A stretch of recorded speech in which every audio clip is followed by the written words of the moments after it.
Jadi setiap hari suka hati kita. Ya, Tuhan bilang jangan bikin itu, jangan jorok-jorok. Artinya jangan lakukan dosa. Hati pula aku suka ini. Nah, bisa saudara. Ada kodrat anak Tuhan, gembala atau domba Tuhan. Ada Roh Kudus. Karena kita tidak mau dosa. Itulah tandanya yang sudah ada lahir baru kepada kita. Jadi saya singkatkan saja. Roma 12 ayat 12 berkata harus berubah. Dan sepanjang buku ini berkata kita harus menanggalkan manusia lama dan memakai manusia baru. Terus kita akui sampai menjadi seperti Yesus. Saudara tanya, nanti kepala saudara mengajarkannya. Tapi saya dan saudara tiap hari harus berubah. Amin. Mengapa? Karena hidup orang itu berubah.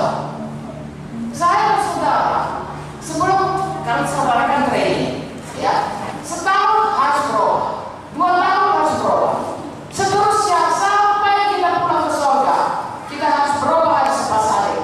Semua yang menunjukkan, oh kita ini memang diciptakan Tuhan untuk menjadi segala galanya. Haleluya. Tuhan memulihkan kuasa dalam kita. Kalau selama ini setan yang memerintah kita bikin dosa, tak bisa kita lawan. Ya, aku nggak mau merokok sehari 2 hari, seminggu lagi udah merokok lagi. Aku nggak mau lihat pornografi, ya situs dari HP ku, ya seminggu 2 minggu. Minggu berikutnya udah nggak tahan melawannya.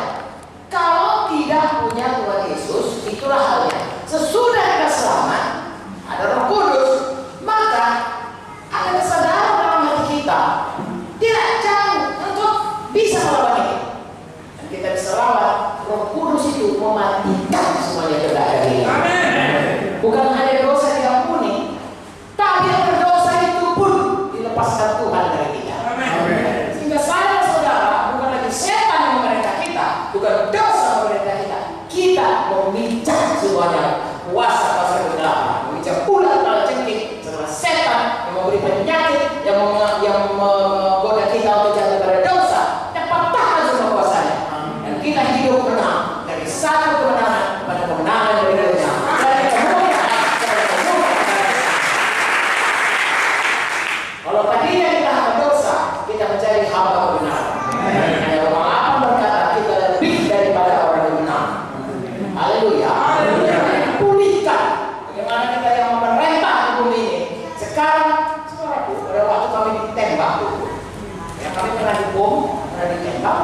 Jadi pada hari yang kami ditembak itu, ya kami naik mobil, tiba-tiba mendengar debu. Kami pikir bom mana lagi meledak.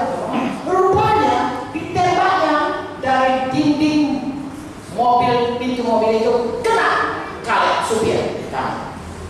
Langsung layu sekali jatuh, darah bersimbah. Kemudian penembak itu datang ke depan karena mobil terhenti. Pas waktu itu ada polisi tidur, di situ lagi tembaknya. Kemudian mobil terhenti, ya waktu jadi depan, saya datangnya ke samping, saudaraku ditujukan yang pistol itu. Langsung sama Pak Lonti. Dingin mukanya. Saya nampak saudara. Roh Kudus di dalam. Roh yang lebih besar dari rasa.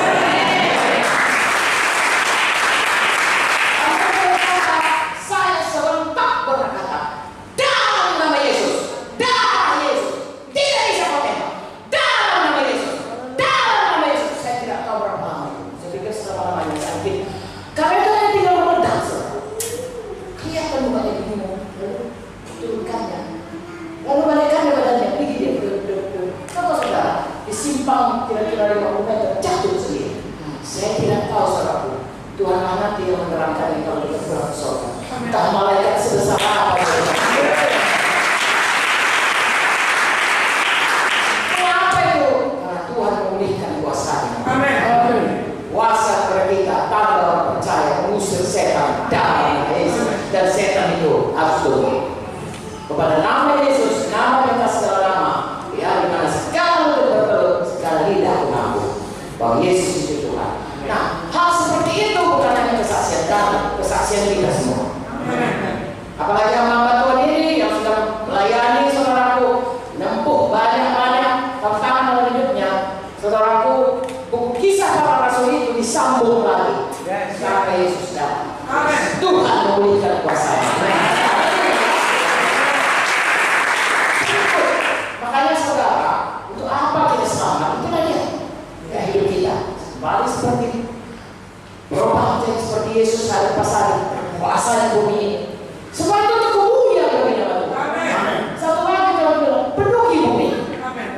Saudaraku, kalau dulu pada waktu Eden, Tuhan bilang penuhi bumi untuk hidup kekal bagi keturunan kita. Sekarang ini, kalau kita mau memenuhi bumi baru, Yerusalem baru, haruslah itu keturunan kita yang percaya kepada Yesus. Anak badani atau anak rohani, anak badani kita, kalau dia nggak selamat, nggak percaya Yesus, kalau kita akan berpisah. Kita ke surga, dia tidak ke surga. Bukan pernah kita, kalau kita bersaksi kepada dia, lalu menjadi anak rohani kita, dan kita layani dia, kita muridkan dia, sehingga dia setia sampai mati. Kalau itu anak kita, itulah itu yang memenuhkan Yerusalem baru, bumi baru. Makanya Tuhan memberikan kepada kita perintah agung. Halo. Amin. Beritakan Injil, jadikan semua manusia ini segala bangsa muridku. Itulah nanti yang memenuhi bumi baru, Yerusalem baru.